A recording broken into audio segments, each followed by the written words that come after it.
आयुष्यात जर तुम्हाला स्थिरता हवी असेल, आयुष्यात जर तुम्हाला एक स्वतःचा स्टँड हवा असेल, किंवा तुम्हाला आयुष्यात जर घाबरायचं नसेल ना, तर एकच गोष्ट आहे की अध्यात्म, म्हणजे आधी आत्म, स्वतःला ओळखायला शिका.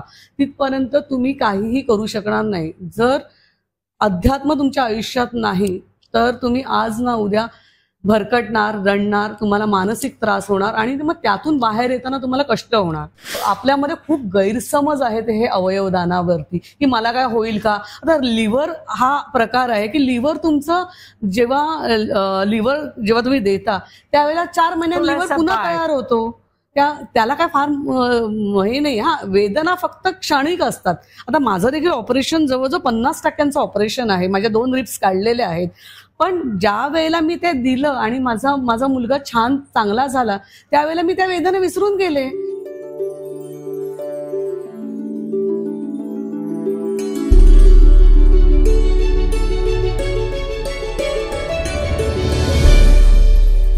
आता मी तुला काजल म्हणून बोलणार आहे. तू माझी मैत्रीण आहेस. तुम्ही काजल, मला काजलच म्हणा. हो, नाही, मगाशी तू सर्व अध्यात्म आणि त्याशिवाय तुला सगळे ताई कुडाळकर म्हणून ओळखतात, त्या संदर्भातले प्रश्न विचारत होते म्हणून मी तुला ताई म्हणत होते. काजल, मी मगासपासून तू घेतलेला शेला बघते, फारच सुंदर आहे आणि त्याच्यात सगळं ओम ओम लिहिले. असं योगायोग काय तो बघ. काही ठरवलं नव्हतं, अगदी खरंच सांगते, काही ठरवलं नव्हतं. मी साडी घातली आहे त्याच्यावर सर्व स्वस्तिक आहेत. तू घातलाय शेला त्याच्यावर ओम आहे. तर ही जी शुभचिन्ह आहेत, 2 पावलं, कलश, हे जे आपली शुभचिन्ह, त्या सर्वांचा अर्थ सांग ना. आणि किंवा त्याचं महत्व सांग. ओम या शब्दाचा असा अर्थ आहे की हा शब्द ब्रह्म आहे. आपल्यातून आपला जर सगळ्या सृष्टीचा जर जन्म कशातून झालाय तो एका ध्वनी लहरी मधून झालेला आहे. जी ध्वनी लहर आहे, जी आपण सहन करू शकणार नाही एवढी ती मोठ्या आवाजाची आहे. परमेश्वराने ती लहर आपल्याला ऐकू येणार नाही इतक्या त्या सूक्ष्म आवाजात ती तयार केली. त्यामुळे ती लहर रूपात तयार केली. जसे हे आपल्याला आवाज येतात, तर तशी जी पृथ्वीचा जे भ्रमण आहे, पृथ्वीचं भ्रमण आपण ऐकू शकणार नाही एवढ्या मोठ्या आवाजात आहे ते. आणि ते पृथ्वीचं भ्रमणच, त्याचा जो आवाज आहे तो आहे ओम. हल्ली सायंटिफिकली ते ऐकला गेलाय. आणि ती लहर आहे, ध्वनी लहर, एकापासून दुसऱ्यापर्यंत आपण जेव्हा ओम म्हणतो त्यावेळेला ती एकापासून दुसऱ्यापर्यंत ती जाऊ शकते. आणि आपल्या अवतीभवती देखील ओमच्या लहरी, ज्या आपल्याला आत्ता ऐकू येत नाहीये, तर त्या लहरी सगळीकडे पूर्ण पृथ्वी भोवती त्या आहेत. आणि जर त्या लहरी नसतील तर तुम्ही जगू शकणार नाहीत. त्यामुळे ज्यावेळेला अंतराळात जातात तेव्हा अंतराळवीर देखील ओमच्या लहरी ज्या आहेत त्या घेऊन जातात तिकडे, आणि मग तिकडे ते जगू शकत नाही. तर ओम नसेल तर माणूस जगू शकत नाही. आणि म्हणून त्याला एक चिन्ह दिलेलं आहे, म्हणजे इन्फिनिटी जी म्हटली जाते ती, तो प्रकार आहे. इन्फिनिटी आहे, ती न संपणार आहे, अनंत, म्हणून तो ओम. आणि मला असं ते चिन्ह दिलेलं आहे आकाशापासून जमिनीपर्यंत आणि जमिनीपासून पूर्ण ब्रह्मांडापर्यंतचं हे चिन्ह आहे. स्वस्तिक हे ऋतूंचा बदल, म्हणजे जसा पंखा कसा असतो ना, की असा फिरतो ना पंखा गरगर गरगर, तशी ही पृथ्वी फिरत असते. आणि हे ऋतू आहेत, 4 ऋतू आहेत आपले. आणि त्या 4 ऋतू, आता पावसाळा गेला की मग हिवाळा सुरू होईल, उन्हाळा सुरू होईल, शिशिर ऋतू, असे ते सगळे ऋतू सगळे बदलतात. आणि त्या ऋतूंचं हे चिन्ह आहे जे स्वस्तिक आहे. जी पद आहेत, आपण ही पद जास्त करून आपण लक्ष्मीची पावलं या रूपकात आपण ती वापरतो. लक्ष्मी म्हणजे काय, तर आपण नॉर्मली लक्ष्मी म्हणजे पैसा असं म्हणतो किंवा धन म्हणतो. तर लक्ष्मी म्हणजे धन किंवा पैसा नाही, ज्याच्यातून आपल्याकडे पैसा येतो ती लक्ष्मी. म्हणजे आपलं जे लक्ष्य आहे, गोल, ते त्या गोलमधनं किंवा त्या लक्ष्यातून येणारी जी आहे ती लक्ष्मी. म्हणजे आता माझं लक्ष काय आहे, तर माझं अध्यात्म हे लक्ष आहे, किंवा माझं जर बिझनेसच्या दृष्टीने जर विचार करायला गेला तर माझा जो आता जो बिझनेस आहे ते माझं लक्ष, आणि मग त्यातून जे मला येणार आहे ती माझी लक्ष्मी.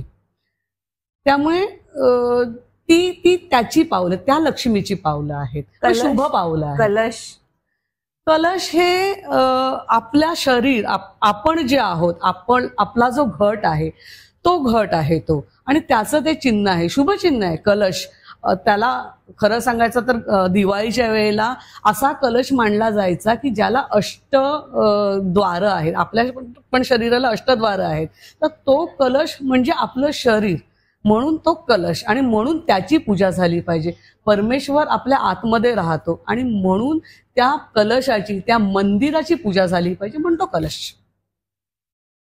आता पुन्हा मी तुझ्या करिअरकडे वळते. मध्ये जसं जसं आठवतंय तसं विचारते, कारण प्रश्न मनात इतके आहेत आणि तू अशी छान सापडली आहेस की मला सगळं त्याबद्दल निरसन करून घ्यायचंय, शंकांचं.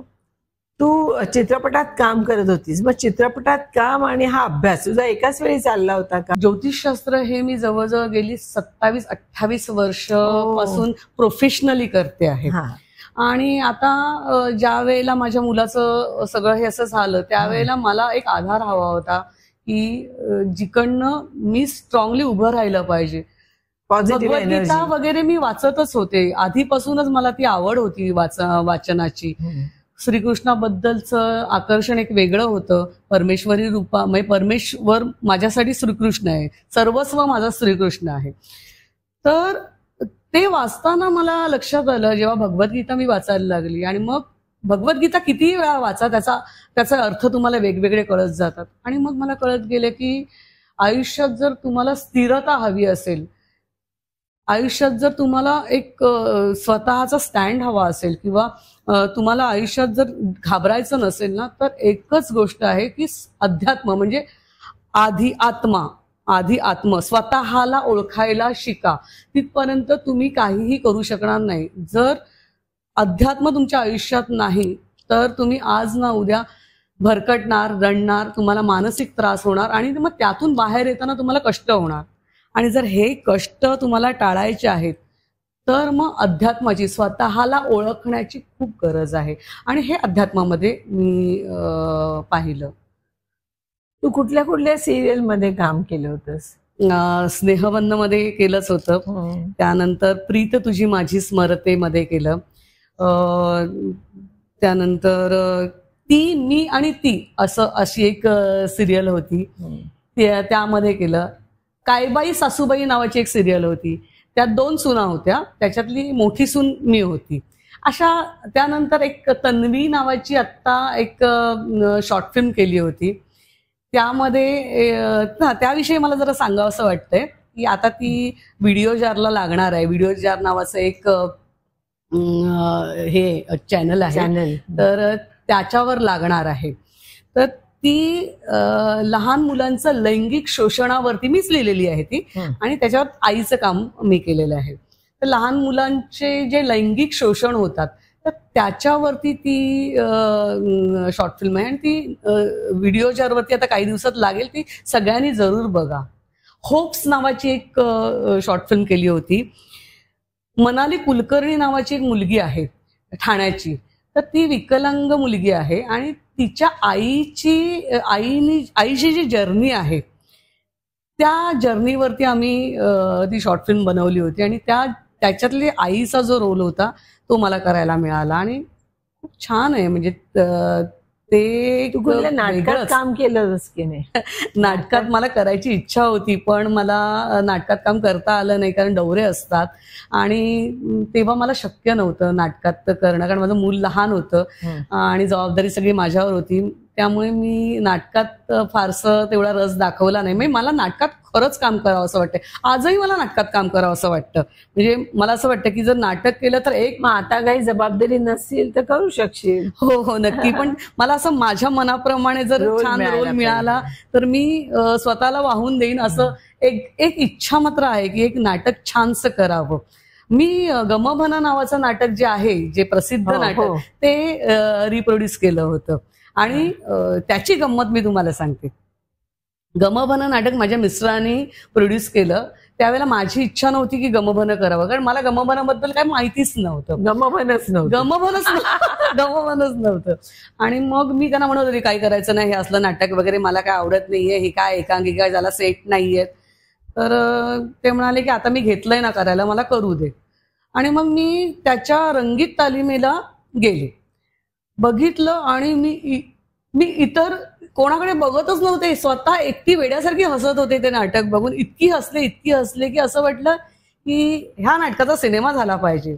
त्याचे राईट्स घ्यायला गेले, पण त्याचे राईट्स तेव्हा गेले होते आणि त्यानंतर त्यावर शाळा नावाचा सिनेमा आला.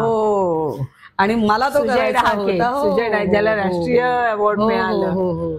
तर तो मला श्यामची आई सुजय डहाकेनेच डिरेक्ट केलेला आहे. हो का? मी जन्म नावाचा सिनेमा डिरेक्टर. जन्म जो सिनेमा आहे तो मी केला होता. नाही, प्रोड्यूस केला. जन्म प्रोड्यूस केला होता.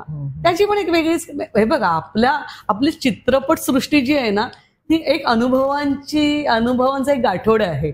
तर प्रत्येकाचं जन्माच्या वेळेला देखील माझी मुलगी जन्म होऊन गेली होती आणि मला मुलीचं जरा वेडच होतं की मला मुलगी हवी, यासाठी मी खूप प्रयत्न केले होते आणि ती झाली आणि गेली. आपल्याला जे हवं असतं आणि जर ते आपल्या नशिबात नसेल तर ते आपल्याला मिळतं, पण ते टिकतंच असं नाही. ते टिकलं नाही आणि गेलं. आणि मग त्यावेळेला माझ्याकडे एक स्टोरी आली. शिरीष राणेंनी ती स्टोरी आणली होती. ती स्टोरी मी ऐकली. त्यावेळेला मला असं वाटतं की स्टेम सेल्स वरती त्यांनी ती स्टोरी सांगितली मला आणि मला आवडली ती स्टोरी. मला म्हणाले की करूया का चित्रपट. आणि मी त्यावेळेला एका वेगळ्या झोनमध्ये होते. माझ्या मिस्टरांना विचारलं की काय आपण करूया का, आणि तो चित्रपट झाला. पुष्कळ बक्षिसं मिळाली मला खूप. आणि तुम्हाला सांगू का, मी जेवढे प्रोडक्शन केली त्या सगळ्याला भरपूर बक्षिसं मिळाली. आता पण मी तन्वीचं जे म्हणते की आर्यवीर विश्वनाथ म्हणून त्यांनी तो डिरेक्ट केलाय, ती शॉर्ट फिल्म त्यांनी डिरेक्ट केली, खूप सुंदर झालेली आहे आणि खूप बक्षिसं मिळाली त्याला देखील. म्हणजे मी आतापर्यंत ज्या ठिकाणी हात घातला त्याला बक्षिसं मात्र खूप मिळाली आणि त्याचा आनंद आहे. आता तुम्ही पण देखील प्रोड्युसर आहात, तर मला माहिती आहे की त्यामागे कष्ट किती असतात आणि आनंद किती असतो. खरी गोष्ट आहे.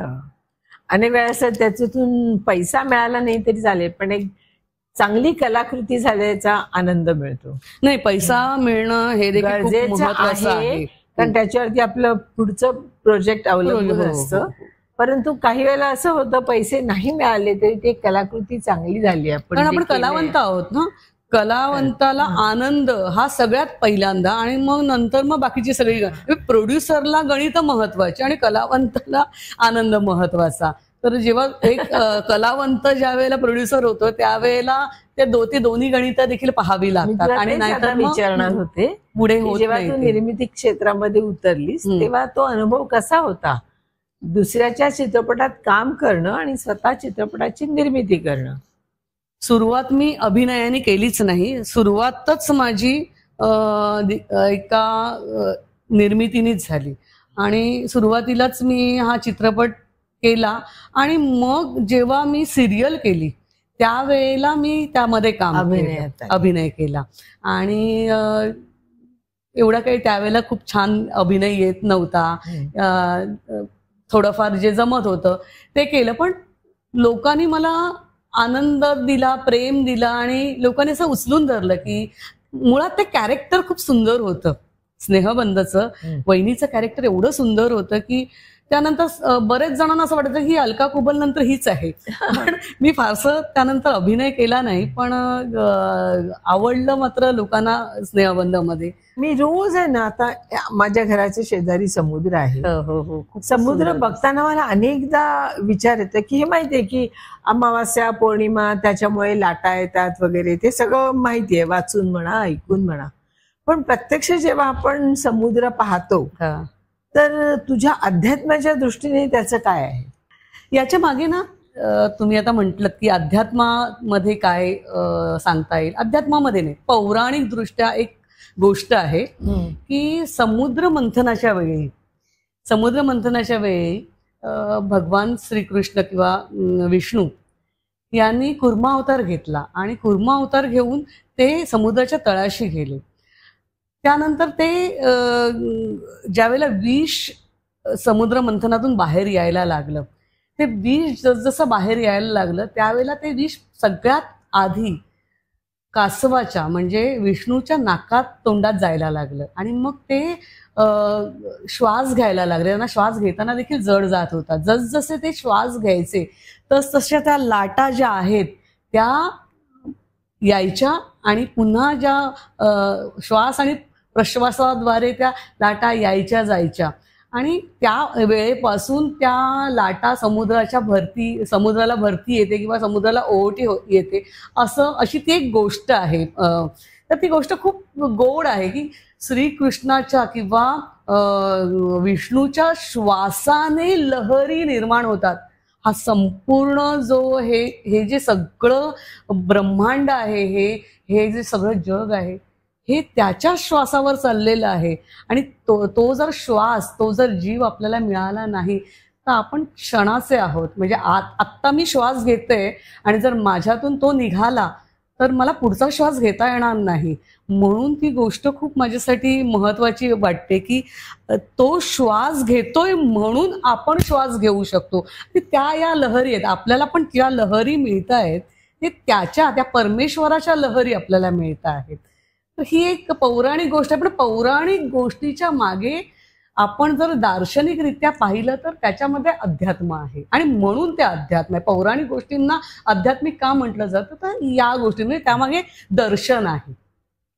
तू असे रेग्युलर लेक्चर्स देते का ग? हो, अध्यात्मावरती वगैरे. म्हणजे कुठे देते? कोणाला समजा आता माझ्या दर्शकांपैकी कोणाला ऐकायचं असेल, काय असेल, तर जरा तू असं सांग ना बाबा कधी असतं लेक्चर किंवा कुठे देते? बघा, आता गेली काही वर्ष झाली की माझ्या मुलाच्या किडनी ट्रान्सप्लांट पासून मी ते सध्या थांबवलं होतं कारण मला जाता येत नव्हतं आणि आता ती सुरुवात होईल.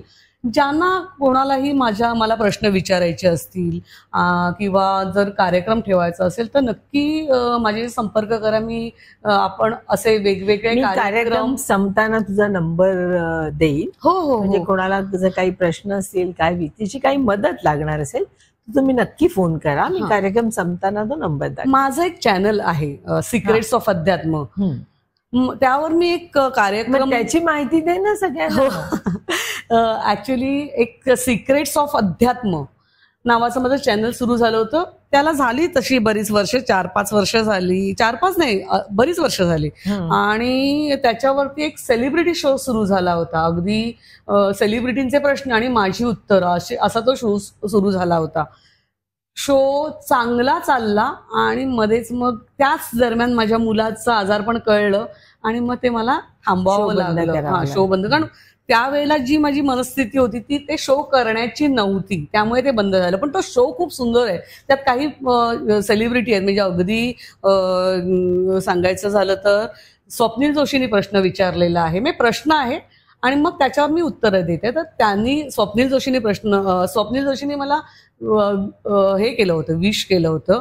आणि आपल्या वर्षा उसगावकर आहेत, आता बिग बॉस मध्ये आहेत, त्यांनी, अशा बऱ्याच जणींनी छान छान प्रश्न विचारले होते अध्यात्माबाबत आणि त्याच्यावर जी उत्तरं दिली आहेत ना, तर ते मुद्दामून तुम्हाला पाहायचं असेल तर सिक्रेट्स ऑफ अध्यात्मावरती जाऊन तुम्ही पाहू शकता. तर नक्की पहा आणि मग त्याच्यावरनं तुम्हाला अंदाज येईल की आपण काय पद्धतीचा लेक्चर्स किंवा अभ्यास.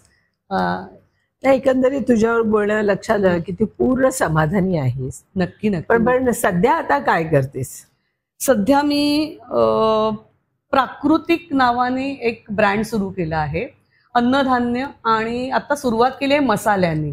तर माझे प्राकृतिकच म्हणजे अगदी शुद्ध स्वरूपाचे मसाले मार्केटमध्ये येत आहेत. ऑर्गॅनिक सगळं माझं फूड हे ऑर्गॅनिकच असणार आहे.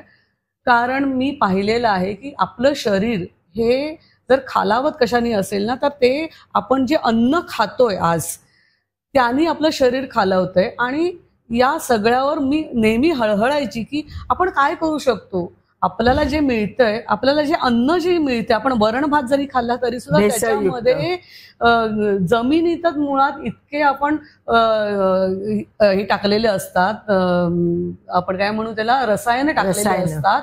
ती रसायनं त्या जमिनीत जाऊन त्या झाडांच्या मुळामध्ये साठतात आणि मग तेच अन्न आपल्याला खायला मिळतं. त्याच्यावर काहीतरी मला करावं असं वाटत होतं, कारण मी त्यातनं सफर झालेली आहे.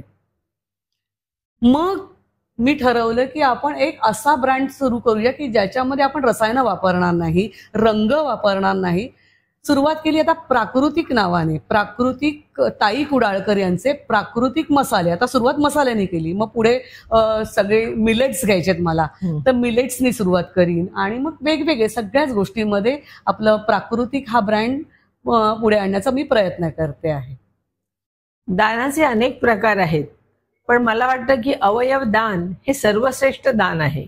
एका माणसाला तुम्ही जीव देता, डोळे दान करणं किंवा कुठलाही body part, heart, liver, kidney, ह्या कुठच्याही गोष्ट पालक तर देतातच आहेत, परंतु अनेकदा असे अपघात होतात की त्यात त्या माणसाचा मृत्यू होणार आहे कळत असतं.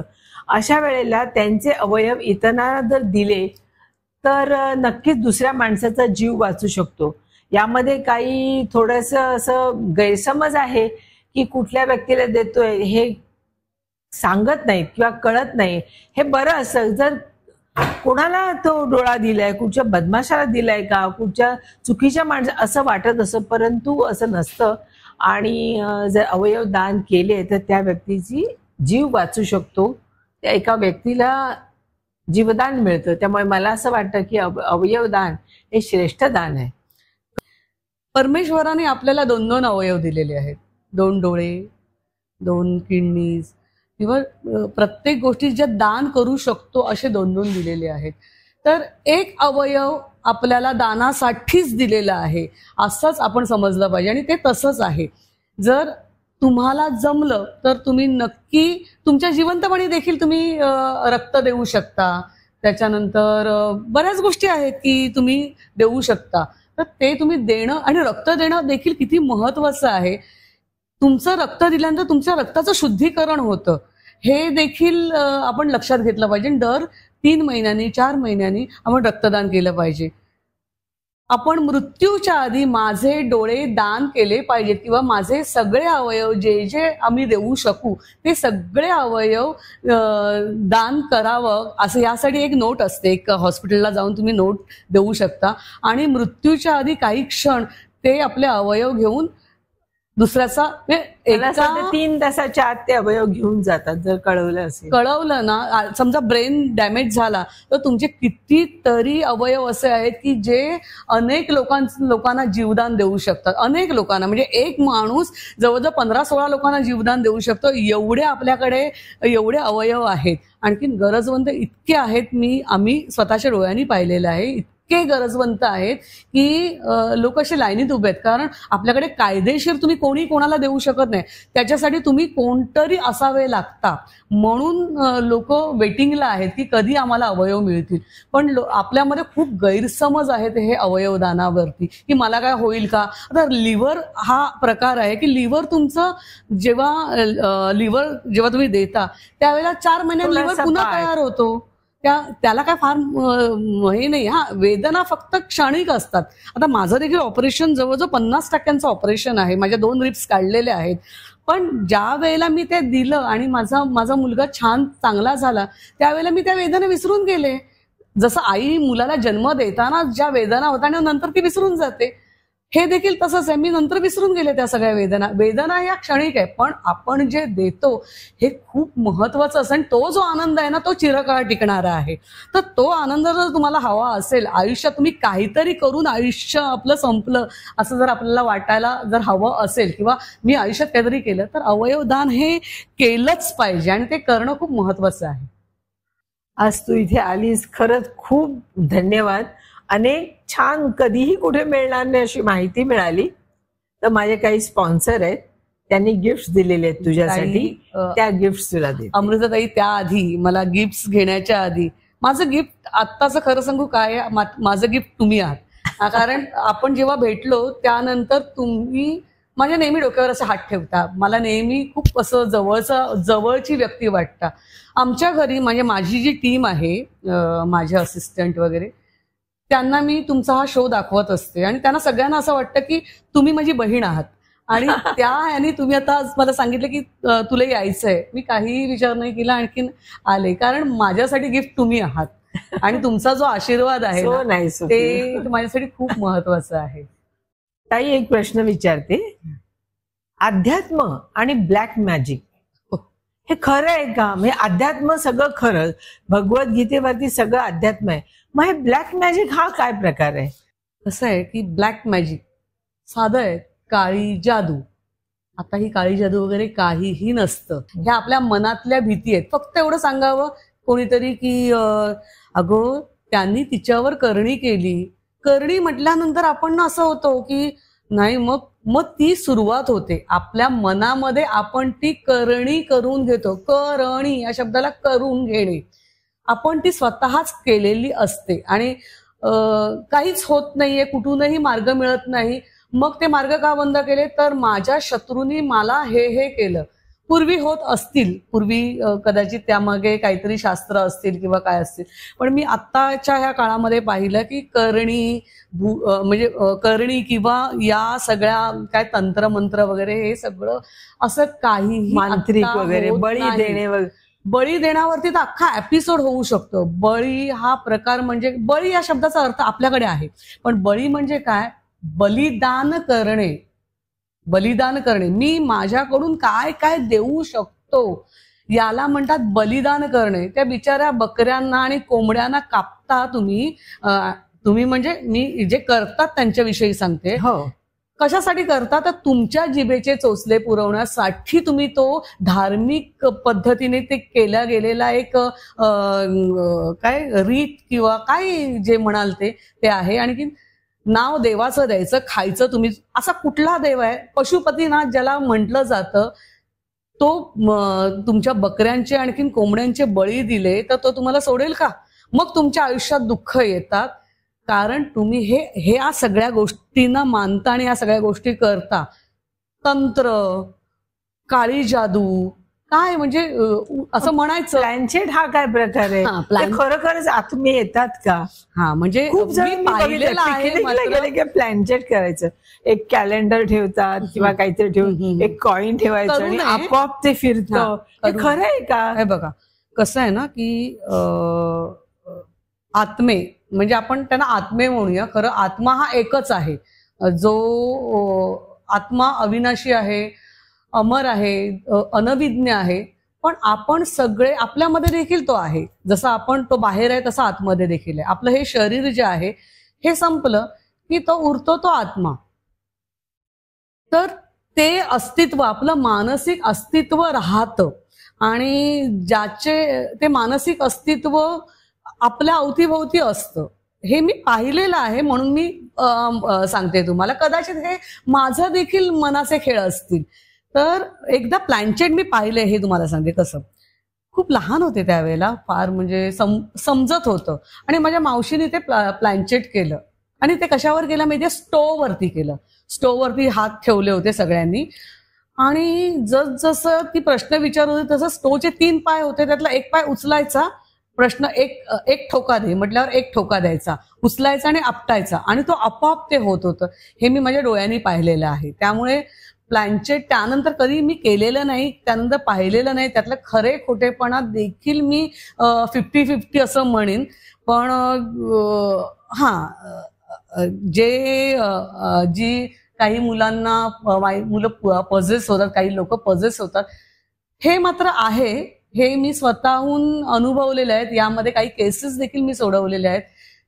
एक अनुभव आठवला मला आता पटकन, म्हणून तुम्हाला सांगते की गाणगापूरला गेले होते मी आणि गाणगापूरला ना तिकडे सगळी अशी जे ज्यांना पजेस झालेले आहेत, जे झपाटलेले आहेत ना, ते असे कुठे कुठे असे चढत असतात वरती.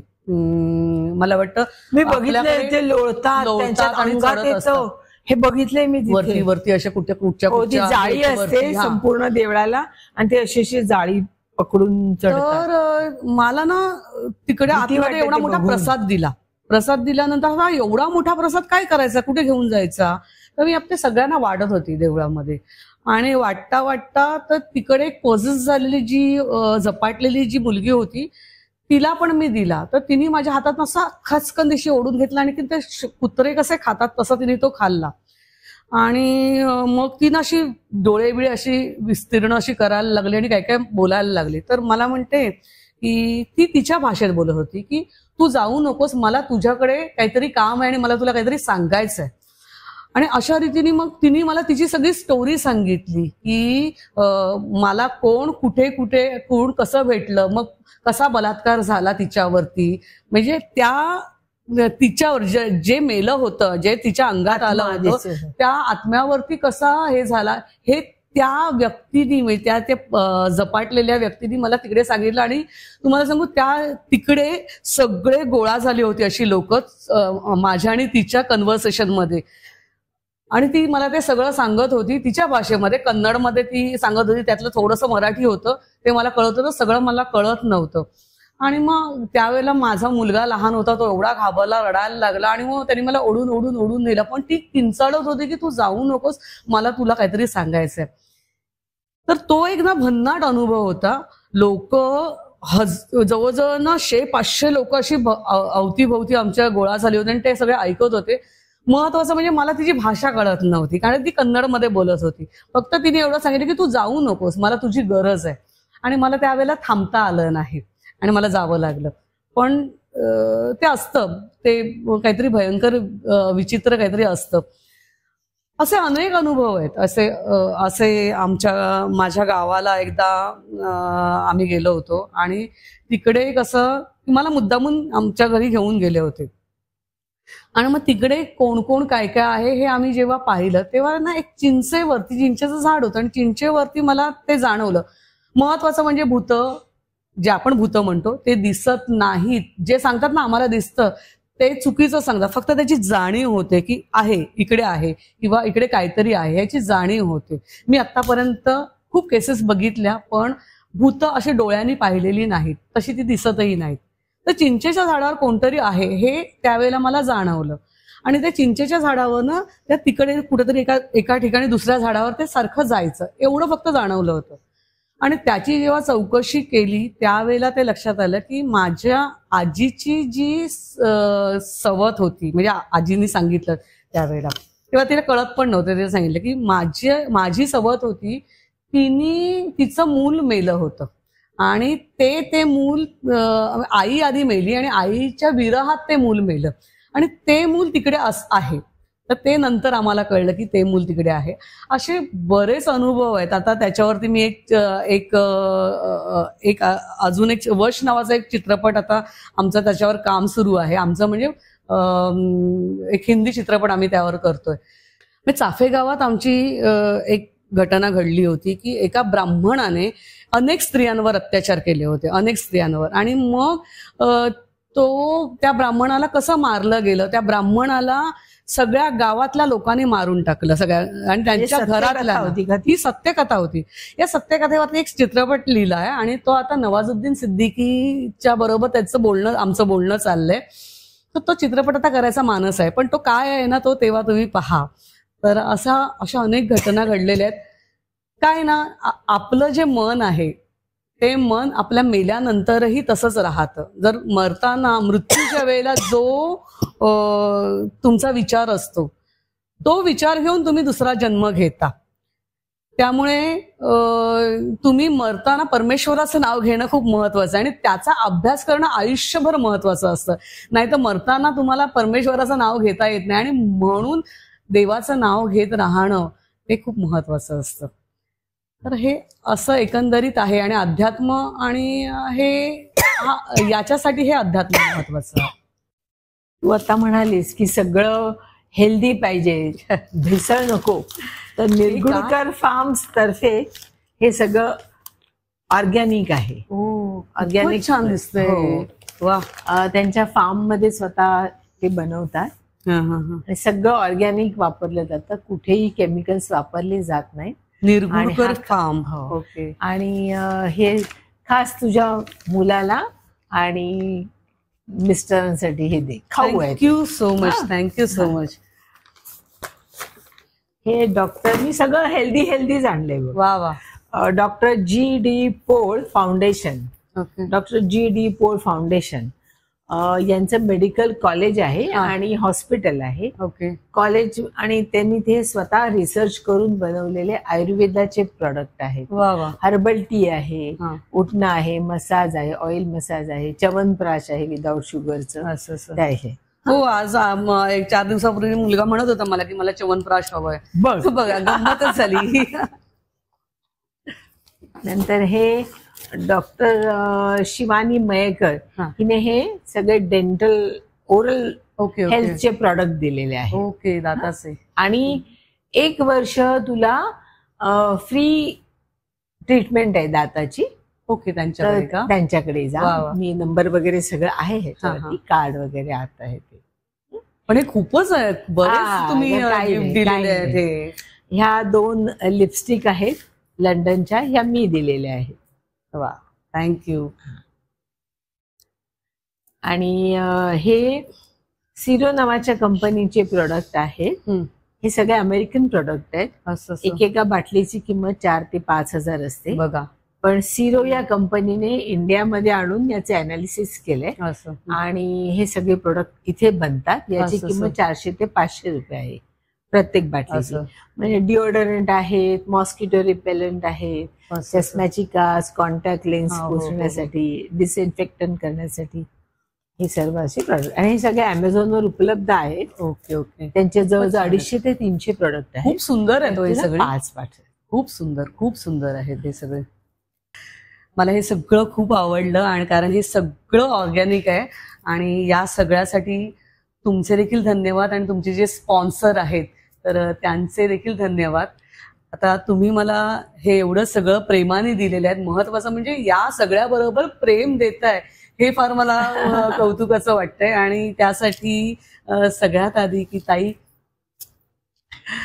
मी तुमच्यासाठी काहीतरी आणलंय तर ते देखील तुम्ही हे पहा. काय? हे छोटंसं आहे. माझ्याकडे याच्या पलीकडे काही नाहीये द्यायला. हे तुम्हाला बघा तुम्ही काय तुम्हाला आवडतंय का.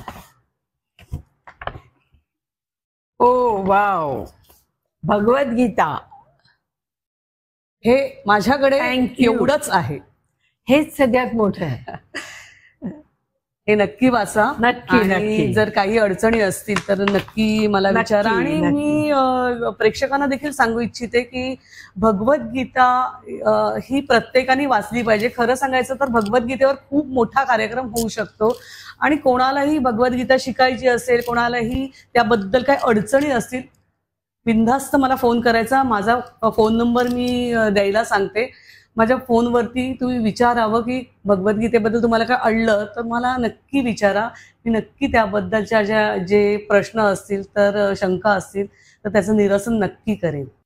धन्यवाद ताई. आजच्या कार्यक्रमाच्या निमित्ताने तुम्ही मला बोलवलं आणि हा जो इतका सुंदर कार्यक्रम माझ्याबरोबर केला, खूप खूप मजा आली. हा जो तुमचा कार्यक्रम आहे 1 on 1 Amruta films sponsor 1 on 1 हा कार्यक्रम इतका सुंदर आहे. मी हा कार्यक्रम नेहमी बघते.